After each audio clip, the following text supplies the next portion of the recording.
Sir, Shanmugam அவர்களுடைய ஆதரவாளர்கள் அதிமுகவிலிருந்து கொத்து கொத்தாக விலகியதாக தகவல் வந்திருக்கு. ஜெயலலிதா சமாதி முன்பும், எம்ஜிஆர் சமாதி முன்பும் தொண்டர்கள் குவிந்திருப்பதாகவும் செய்திகள் வந்திருக்கு. அது மட்டும் இல்லாமல் மாவட்ட செயலாளர்கள், மதுரை மாவட்ட செயலாளர் கூட்டத்தில் எடப்பாடி பழனிசாமி பதவி விலக வேண்டும் என்று ஒரு மாவட்ட செயலாளர் சொல்லியதாகவும் செய்திகள் வந்திருக்கு. அதிமுகவில் ஒரு பெரிய பரபரப்பு உண்டாகி இருக்கிறத பார்க்குறேன். எப்படி பார்க்குறீங்க? ஜெயலலிதா மறைவுக்கு பிறகு அதிமுக பல பிரச்சனைகளை தான் எதிர்கொண்டுட்டு வருது. ஆனால் இன்றைய பிரச்சனை வந்து லோக்கலாக எடப்பாடிக்கு பாதிப்பு இருக்குது. தமிழக அளவில் எடப்பாடிக்கு இப்போ த்ரெட் இல்லை. ஃபஸ்ட்டில் சசிகலா பிரச்சனை, டிடிவி பிரச்சனை, பன்னீர்செல்வம் பிரச்சனை, 3 பிரச்சனையும் அங்கே முடிஞ்சு போச்சு. இதுக்கு பிறகு தமிழக அளவில் எடப்பாடிக்கு இணையாட்டு ஸ்டேச்சர் உள்ளவங்க யாராவது இருக்காங்களா? சிவி சண்முகம் இருக்கிறார். அவர் அதிமுகங்கிற அந்த புள்ளியும் தாண்டி அவரால் வந்து 31 சீட்டு பாமகவில் ஜெயித்துன்னு சொல்லும்போது ஒரு வன்னியர் அந்த புள்ளிக்குள்ளே தான் நிற்க முடியுது. அது உண்மைதான். வன்னியர் கம்யூனிட்டி தான் எடப்பாடி பழனிசாமிக்கு வந்து பெரிய பேக்கிங்காக இருக்கிறாங்க. 77ல் கலைஞர் கருணாநிதிக்கு பேக்கிங்காக இருக்கிறாங்க இருந்தாங்க. 62ல் அண்ணாவே தோக்கும் போதும் திராவிட முன்னேற்ற கழகத்தை தூக்கி விட்டாங்க. ஒரு குறிப்பிட்ட ஜாதி நினச்சி இங்கே வந்து ஒரு ஆட்சி அமையாது. ஆனால் ஒரு குறிப்பிட்ட ஜாதியால் ஒரு மாற்று சக்திங்கிற லெவலில் ஒருத்தரை கொண்டு வர முடியுங்கிற லெவலில் 90 தொகுதிகளில் பலமாக இருக்கக்கூடிய வன்னியர் சமூகத்துக்கு அந்த பலம் இருக்குது. ஸோ மும்முனை போட்டியில் இன்றைக்கி இவ்வளவு இடம் எடப்பாடியார் பெற்றிருக்கிறார் என்றால் வன்னியர் சமூகத்தின் ஆதரவு வளையம்தான். அந்த ஆதரவு வளையத்தை வந்து பாமகவுக்கும் பங்களிப்பு இருக்குது. ஒன்றிணைச்சி இவர் சிவி சண்முகம் பேசுகிறார். இந்த அளவுக்கு தான் இன்றைக்கி எடப்பாடியை லோக்கலைஸ்டாக தான் எதிர்க்க முடியுது. தமிழக அளவில் எதிர்த்து 3 தலைவர்கள் அது வந்து முடிவுக்கு வந்துட்டு. இப்போ லோக்கலாக இவர் அம்பாசமுத்திரம் எஸ்கி சுப்பையா பாதிக்கும், விராலிமலை விஜயபாஸ்கர் பாதிக்கும். மற்ற 4 தொகுதிகளிலையும் பெருசாக பாதிக்கும்னு எனக்கு தோணலை. இவங்க மரதம் குமாரவேலும் அட்டவணை பிரிவு சகோதரி 2 தடவை ஜெயித்திருக்காங்க. அதுக்குள்ள அந்தஸ்தானமாக கொடுக்கணும். பட் பெரிய அளவுக்கு அந்த மற்ற விராலிமலை அம்பாசமுத்திரம் இது இல்லை. இந்த தொகுதிகளுக்குள்ள வந்து ஒரு ரெட்டையில வர்சஸ் விசில் வர்றதுக்கு வாய்ப்பு இருக்கு. இன்னும் சொல்லப்போனால் இந்த இடைத்தேர்தல்களை திராவிட முன்னேற்ற கழகம் புறக்கணிக்கிறதுக்குமான ஒரு சாத்தியக்கூறும் இருக்குது.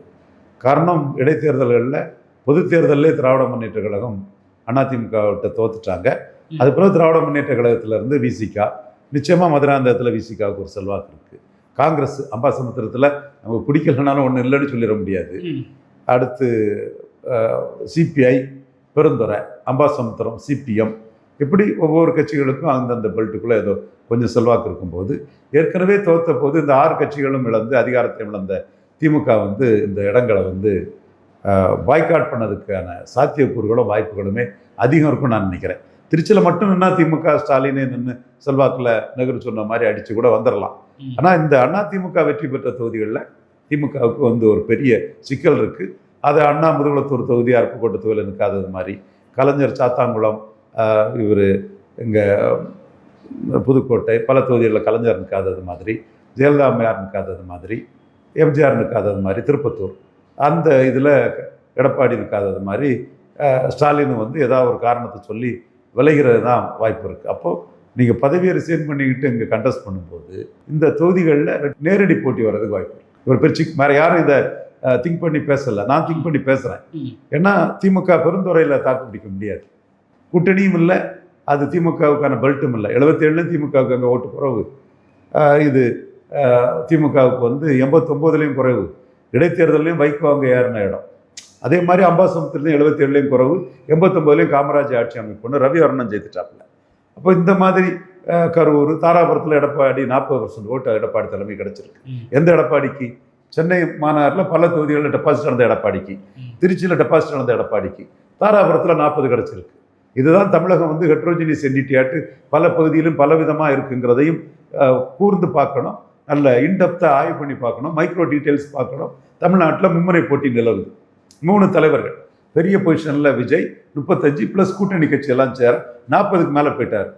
ஸ்டாலின் 2வது பொசிஷனில் இருக்கிறார். தமிழக அளவில் 2வது பொசிஷனில் இருக்கக்கூடிய ஸ்டாலின் இந்த ரெட்டையில வெற்றி பெற்ற தொகையில் முதல் இடத்துல எடப்பாடி இருக்கிறார். ஸ்டாலின் வந்து அங்கே ரெட்டலைட்டே தோத்தா இருக்கிறார். முதல் இடத்துல கூட எடப்பாடியை ஸ்டாலின்கிட்ட இருந்த 6 கட்சிகள் பிசிக, காங்கிரஸ் இந்த பலத்தோடையும் அதிகார பலத்தோடையும் விஜய் ஃபைட் பண்ண முடியும். விஜய் பாப்புலாரிட்டி இருக்கு, பிரச்சார வலிமை இருக்குது. எடப்பாடி ரெட்டையில எம்ஜிஆர் ஜெயலலிதான்னு அந்த சென்டிமெண்ட் இதுக்குள்ள அனுப்பாரு. எடப்பாடிக்கு வந்து பெருந்துறை, தாராபுரம், கரூர்ல வெள்ளாள கவுண்டர் சென்டிமெண்ட் அவர் கொஞ்சம் ஏறி வரலாம். ஸோ இந்த இடத்துக்குள்ள ஃபைட்டு விசிலுக்கும் ரெட்டலைக்கும் தான் இருக்கும்.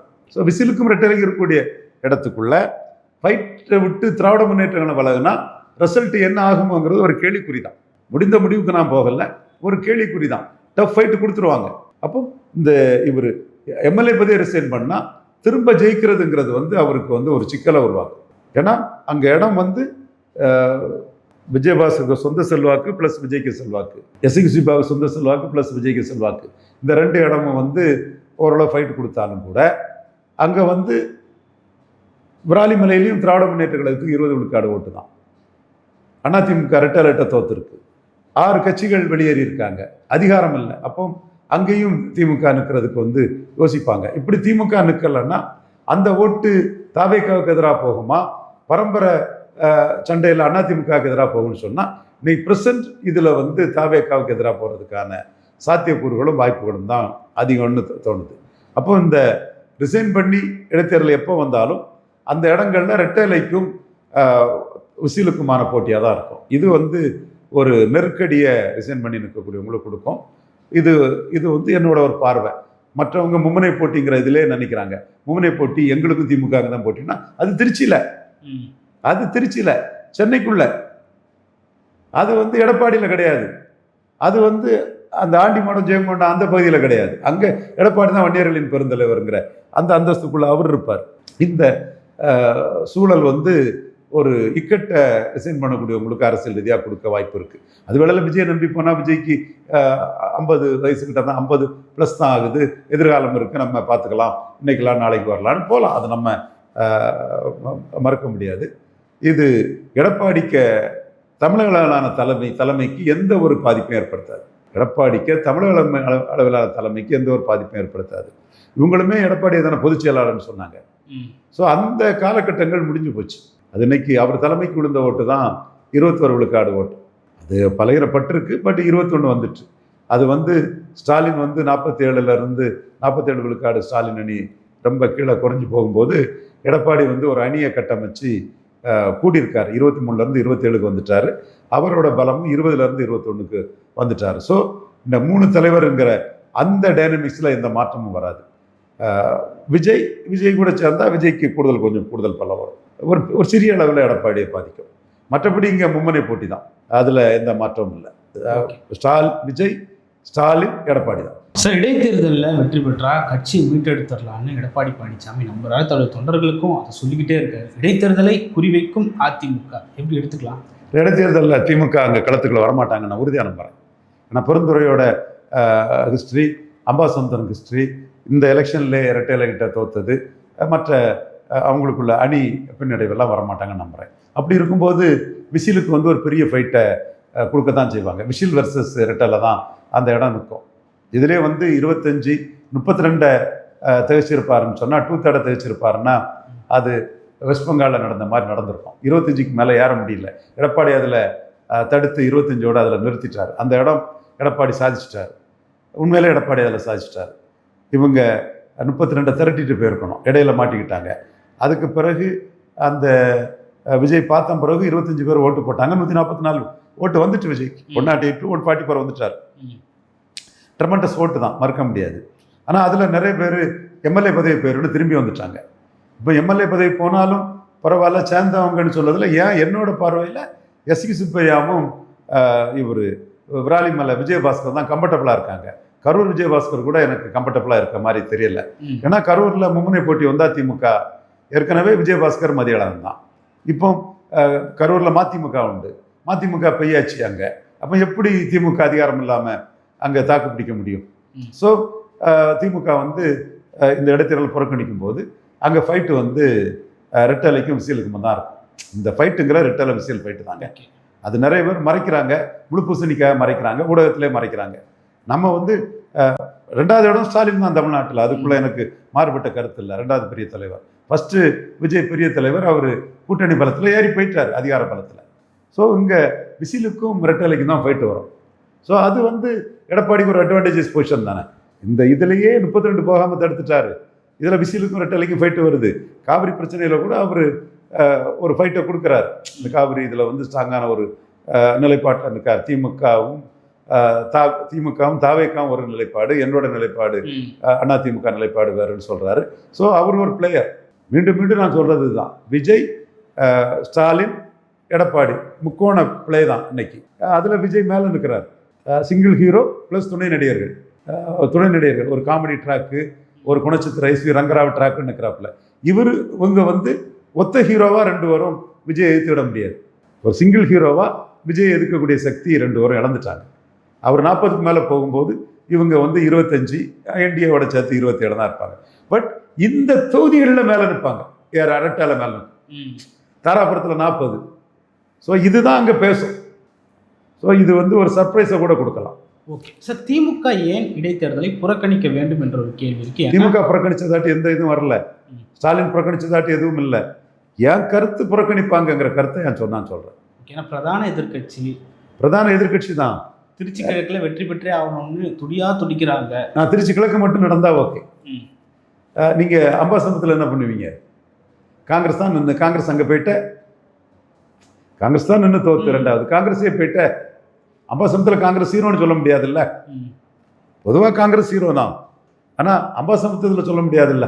ரவி அருணன் காமராஜ் ஆட்சி அமைப்பு ஒன்று மூப்பனார் இதில் ஜெயித்த ஒரு வரலாறு இருக்குல்ல அவங்களுக்கு. இப்போ ஒரு 27 சீட்டு ஜெயித்தாங்க. அதில் ஒன்று அம்பாசமுத்திரம் இத்தனைக்கும் கலைஞர் 77 எம்ஜிஆரை விட பெரிய வெற்றி எண்ணிக்கையிலும் இதுலையும் 4 முனை போட்டியில் திமுககாரன் கூட இதை சொல்லியிருக்க மாட்டான். கலைஞருக்கு இந்த சாதனையை 77 எம்ஜிஆரை விட அதிக சீட்டும் அதிக வாக்குகளும் பெற்று கலைஞர் 89 ஜெயிக்கும் போது காமராஜ் ஆட்சி அமைப்பு ஒன்று அம்பாசமுத்திரத்தில் காங்கிரஸ் ஜெயித்திருக்கு. 77 4வது பேருக்கு, பெருந்துறையில் 4வது பேருக்கு, 89 சேவலில் ஜெயலலிதா ஜெயித்திருக்காங்க. ரெட்டலைக்கு 35 விழுக்காடு ஓட்டு பெருந்துறையில் குறைஞ்சதில்லை. வெள்ளாள கவுண்டர் கன்சால்டேஷன் எடப்பாடிக்கு வரலாம். அப்போ நீங்கள் தோற்று போன இடத்துல போய் நம்ம கூட்டணியும் இல்லாமல் அதிகாரம் இல்லாமல் எப்படி திமுக போர் புரிய போகுது? இது மட்டும் ஓகே, திருச்சி மட்டும் ஓகே, மற்ற தொகுதியில் திமுக எப்படி இது பண்ண முடியும்? இந்த தொகுதிகளை வச்சு ஸ்டாலின் 2வது இடம் வரல. ஆனால் மூணாவது போன இந்த இடத்துக்குள்ள ஸ்டாலின் எப்படி இனிமே தாக்கு பிடிச்சு நிற்க முடியும்? அங்கே நான் நிற்க மாட்டாருன்னு தான் என் கணக்காக தான் நான் சொல்கிறேன். ஸ்டாலின் தான் முடிவு பண்ணணும், அவங்க கட்சி தான் முடிவு பண்ணணும். என்னோட பார்வை அந்த இடம் வந்து திராவிட முன்னேற்ற கழகம் கண்டெஸ்ட் பண்ணுறது அவங்களுக்கு பின்னடைவை தான் கொடுக்குன்னு நான் உறுதியாக நம்புறேன். தாவேக்காவுக்கு டஃப் கொடுக்குற கட்சி திமுகவா? இன்றைய இதில் திமுக தாங்க எதிர்கட்சியா இருக்கு, 2வது இடங்க. இந்த தொகுதிகள் திமுகவையும் தாவேக்காவையும் எடப்பாடி தலைமை தோக்கடிச்ச இடம். அது இவ்வளவு பேர் விலகின பிறகும் அதே நிலையில அந்த சென்டிமெண்ட் இருக்கும். ஏன்னா நீங்க இவங்க வந்து தமிழக அளவில் ஒரு சண்டை போட்டு விலகலையே, தமிழக அளவில் சண்டை போட்டு விலகலையே, ஒரு இண்டிவிஜுவலாக தானே விலகுறாங்க. ஆனால் அந்த விலகல் தமிழக முழுக்க பாதிக்குதா இல்லையான்ற ஒரு கேள்வி இருக்கு சார். பாதிச்சாலும் ரெட்டேல சென்டிமெண்ட், எம்ஜிஆர் ஜெயலலிதா புகழை வந்து ரெட்டேல தான் காப்பாற்ற முடியும், அதிமுக தான் காப்பாற்ற முடியும், கருப்பு சிவப்பு வெள்ளை தான் காப்பாற்ற முடியுங்கிறத இந்த ரெட்டேல சென்டிமெண்ட் உள்ள தொகுதிகளில் எடப்பாடி பேசுவார். நான் மீண்டும் மீண்டும் அதுதானே சொல்கிறேன். தாராபுரத்தில் 40 எடுத்தவர் சென்னையில் பல தொகுதியில் டெபாசிட் இழந்தார. சென்னையில் பல தொகுதியில் டெபாசிட், தாராபுரத்தில் இப்படி 40 எடுத்தார். நீங்கள் வந்து தமிழ்நாட்டை ஒன்றா பார்க்காதீங்க, பல பகுதியாக பிரித்து பாருங்க, செக்ரிகேட் பண்ணி பாருங்க. அப்போ தான் உங்களுக்கு இதில் உள்ள சூட்சமும் உண்மையும் தெரியும். நான் மைக்ரோவா இந்த சூட்சமங்களை சொல்கிறேன். தமிழக முன்னாள் முதல்வர் மு க ஸ்டாலினுக்கும் நான் சொல்கிறது உண்மையாக டேட்டாவை அப்படி சொல்கிறாங்கிறது அவருக்கும் தெரியும். அதே மாதிரி எடப்பாடிக்கு இது புரியும். தாவேக்காவோட அட்வான்டேஜஸ் பொசிஷன், அதிகாரம், கூட்டணி பலம், அதே நான் விஜய்க்கு பிரச்சார பலம் குறைச்சி மதிப்பிடலை. ஓகே, ஏற்கனவே விஜய் 2 தொகுதியில் திருச்சி கிழக்குக்கும் போயிட்டாரு, கரூருக்கும் போயிட்டாரு. இடைத்தேர்தல் நடக்கக்கூடிய தொகுதிகளெல்லாம் மையம் விட்டு கூட்டம் போட்டு பேசிக்கிட்டு வர்றாரு விஜய். அங்கே அரசு வேலையும் கொடுத்துருக்காரு கரூரில். இல்லை, அது முயற்சி பண்ண தானே செய்வாங்க. தோத்த இடம் மீண்டும் ஜெயிக்கிறதுக்கு வந்து கூட்டணி கட்சிகள் பலம், அதிகார பலம், பிரச்சார பலம், அரசு பலம். அதிகார பலம்னா அரசு பலம் தான் பயன்படுத்தத்தானே செய்வாங்க. யார் பண்ணல? முதுகுளத்தூர் தொகுதியில் ஃபார்வர்ட் பிளாக்கை தோக்கடிக்கிறதுக்கு காங்கிரஸ் எவ்வளோ பண்ணாங்க? திருச்செந்தூரில் சுப்பிரமணிய பிள்ளை கொலைக்கு பிறகு அந்த இடத்துல அமிர்தராஜை வெற்றி பெற வைக்கிறதுக்கு எம்ஜிஆர் எவ்வளோ பண்ணார்? கலைஞர் திண்டுக்கல்ல என்னெல்லாம் பண்ணி பார்த்தாரு? 3ஆவது தான் போனார். அந்த அளவுக்கு தேவர்களுக்கு இவ்வளவு பண்ணணும், அந்த தேவருக்கு இது பண்ணணும், இந்த தேவருக்கு இது பண்ணணும்னு அவர் பிரச்சாரம் பண்ணலைன்னா 3ஆவது போனது மட்டும் இல்லை, டெபாசிட்ன்ற பிரச்சனை ஆயிருக்குமே. அப்போது உங்களுக்கு ஆளுங்கட்சி அதிகார பலத்தில் எல்லாருமே செய்கிறது இயல்பு தான். சார், அண்மையில் காமராஜரோட நிகழ்வில் பேசும்போது சீமான் அவர்கள் சொல்லியிருந்தாரு, இடைத்தேர்தலில் போட்டி போட்டே ஆகணும், வென்றே ஆகணும்னு ஒரு பெரியவர் சொன்னார் அப்படின்னு சொன்னார். அது மூலயமா இந்த இடைத்தேர்தலில் நாம் தமிழர் போட்டியிட போகுதுன்றத உறுதிப்படுத்தியிருக்காரா? உறுதிப்படுத்திட்டாரு. சீமான் அம்பாசமுத்திரம் ஜெயிக்கும்னு நினைக்கிறார். அவருக்கு அம்பாசமுத்திரம் மேலே அவருக்கு நம்பிக்கை இருக்கு. 4 விழுக்காடு தான் எடுத்திருக்காரு. அம்பாசமுத்திரத்தில் ஒரு நியர்லி 8 விழுக்காடு எடுத்திருக்காரு. நத்தம் சிவசந்திரன் ஒரு ஸ்ட்ராங் கேண்டிடேட்டாக நின்று அந்த தம்பி ஃபைட் பண்ணி ஒரு மக்கள் போராளியாக நின்று 8 எடுத்திருக்கிறாரு. தமிழக அளவில் 4 தான் எடுத்திருக்கிறாரு. அம்பாசமுத்திரத்துக்குள்ள 8, தாவேக்கா 25 கிட்ட தான் நினைக்கிறேன். தாவேக்கா நான் ஃபுல்லாக பார்க்கல, 3வது தான் நினைக்கிறேன். காங்கிரஸ் தான் 2வது நினைக்கிறேன். ராஜகோபால்னு ஒருத்தர் நின்னாரு, 3வது தான். அரௌண்ட் 25 தான். இப்போ இந்த இடத்துக்குள்ள சீமான் வந்து எம்எல்ஏ உள்ள போகணுன்னு அம்பாசமுத்திரத்தில் உள்ள திமுக காரங்களும் அதிமுக காரங்களுமே விரும்புவாங்க. ஸோ அவர் அங்கே களத்துக்குள்ள நின்று அலகாபாத்தில் விபி சிங் வந்தது மாதிரி தான் விஜய் வர்சஸ் சீமானு ஒரு களத்தை உருவாக்கி அவரே ஒரு கேண்டிடேட்டாக நின்று வீடு வீடாக போய் உலகமெல்லாம் உள்ள தமிழர்களை அங்கே கொண்டு வந்து, இந்தியா ஃபுல்லாக உள்ள தமிழர்களை கொண்டு வந்து, தமிழ்நாடு ஃபுல்லாக உள்ள தமிழர்களை கொண்டு வந்து ஒரு வெற்றியை பெற்றுட்டாருன்னா அவருக்கு அரசியலில் ஒரு திருப்பு முனையாக இருக்கும். குறிப்பாக 1 விழுக்காட்டிலிருந்து 8 வந்தவர், 8லேருந்து நான் மேலே தான் போவார்னு நினச்சி கீழே வந்துட்டார் 4.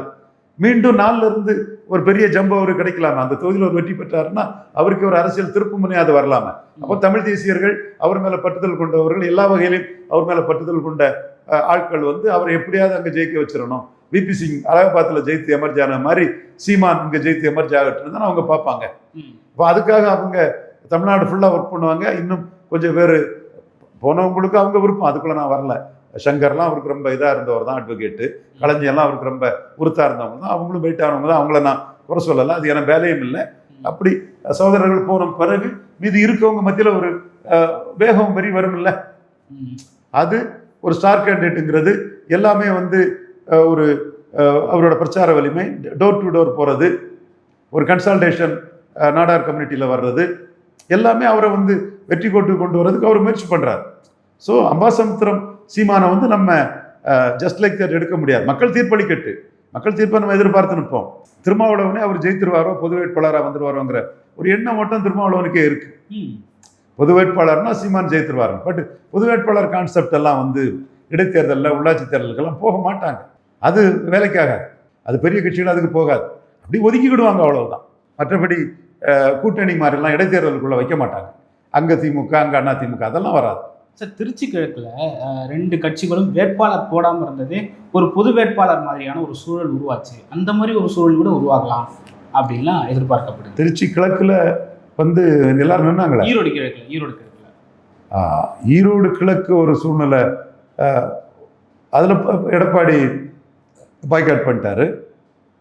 வேற யார் இன்னைக்கு தாவேக்கான வெர்சஸ் நாம் தமிழர் மாதிரி தான் இருந்தது. அப்போ அந்த மாதிரி ஒரு சூழல் உருவாகிறதுக்கான வாய்ப்பு இருக்குமா? அந்த மாதிரி ஒரு சூழ்நிலை அம்பாசமுத்திரத்தில் உருவாதுக்கு வாய்ப்பு வரலாம். அதாவது திமுக அதிமுக ரெட்டையில வெற்றி பெற்ற தொகுதிகளில் திமுக நிற்காதுங்க. அப்பதான் நம்புறேன். ஏன்னா நிறைய பலகீனம் இருக்காங்க. பலமா தமிழ்நாட்டில், ஒட்டுமொத்த தமிழ்நாட்டில் 234 பலமா இருக்காங்க, 2வது இடம். பட் இங்கே இல்லை. ஸோ நான் மீண்டும் அதை நான் தெளிவாக சொல்கிறேன். நான் ஸ்டாலினை குறைச்சி மதிப்பிட்டெல்லாம் சொல்லலை. அவர் தான் 2வது இடங்கிறத அக்செப்ட் பண்ணிட்டு தான் சொல்கிறேன். பட் இந்த இடத்துக்குள்ள அவர் நிற்க மாட்டான்னு நினைக்கிறேன். எடப்பாடி அம்பாசமுத்திரத்தில் என்ன முடிவு எடுக்கான்னு தெரியல. எடப்பாடிக்கும் எஸ்கி சுப்பையா வந்து ஒரு பெரிய செல்வாக்கான ஒரு தலைவர் தான்.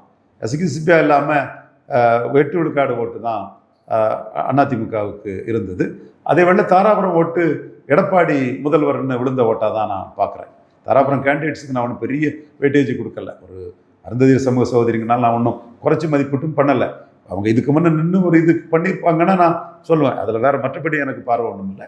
எஸ்கி சுப்பையாவுக்கு வந்து மறவர் சமூகத்தை சேர்ந்தவர், எல்லா ஜாதியும் அவரை ஏற்றுக்கிறாங்க, ஒரு நல்ல மனிதருங்கிற பேர் அவருக்கு இருக்குது. அவரே வந்து பொது வாழ்க்கையில் வந்து ஊழல் பண்ணி பணம் சம்பாதிக்க மாட்டேன், அது சாபங்கிறார். கொஞ்சம் கடுமையான வார்த்தையில் சொல்கிறார். ஏன்னா தொழில் பண்ணி இது பண்ணுறேன். இது வந்து கீழப்பாவூரில் ஒரு கோயிலில் நான் போய் நிற்கும்போது, நாடார் கிராமங்கள் அங்கே வந்து நிற்கும்போது, அங்கே அவர் வரும்போது பார்த்தா ரொம்ப தன்மையாக கண்ணியமான ஒரு மனிதராக இருக்கிறார். எல்லா தரப்பு மக்கள் மத்தியிலும் அவர்கிட்ட ஒரு நல்ல பேர் இருக்குது. ஸோ அவர் வந்து அதிமுக விட்டு விலகினதில் அதிமுகவுக்கு வந்து அம்பாசமுத்திரத்தில் பெரிய பாதிப்பை கொடுக்கும்னு நான் கருதுகிறேன். அதே வேளையில் நான் அந்த பாதிப்பு வந்து 4 தொகுதிக்குள்ளே நான் பெருசாக வைக்கலை. கரூர், பெருந்துறை, தாராபுரம் அன்று மதுராந்தகம். மதுராந்தகத்தில் கூட வன்னியர் சமூக கிராஸ் செக்ஷனில் பார்த்து பேசுனதில் அதிமுக வன்னியர்கள் மத்தியில் ரெட்டலைக்கு தான் வேல்யூ இருக்குது. இந்த கல்யாண சுந்தரம் அந்த தம்பி அவர் நாம் தமிழரில் இருந்தார்ல, அவர் பெரிய அளவுக்குள்ள அவர் மீட்டிங்கெல்லாம் ஒரு பெரிய வரவேற்பு இருக்குது, மக்கள் நின்று கேட்குறான். ஸோ பட் அது விராலிமலையிலையும் அம்பாசமுத்திரத்திலையும் இருக்குன்னு நான் நினைக்கல. அது இன்னும் ஒரு காரணம் இருக்குது விராலிமலை அம்பாசமுத்திரத்துக்குள்ள. ஏன்னா முக்குலத்தோர் மத்தியில் எடப்பாடி எதிர்ப்பு முழுமையாக டைல்யூட் ஆகலை. ஓகே சார், பல்வேறு கருத்துக்களை பகிர்ந்து பண்ணீங்க. மற்றும் ஒரு கான்செப்ட். நன்றி சார்.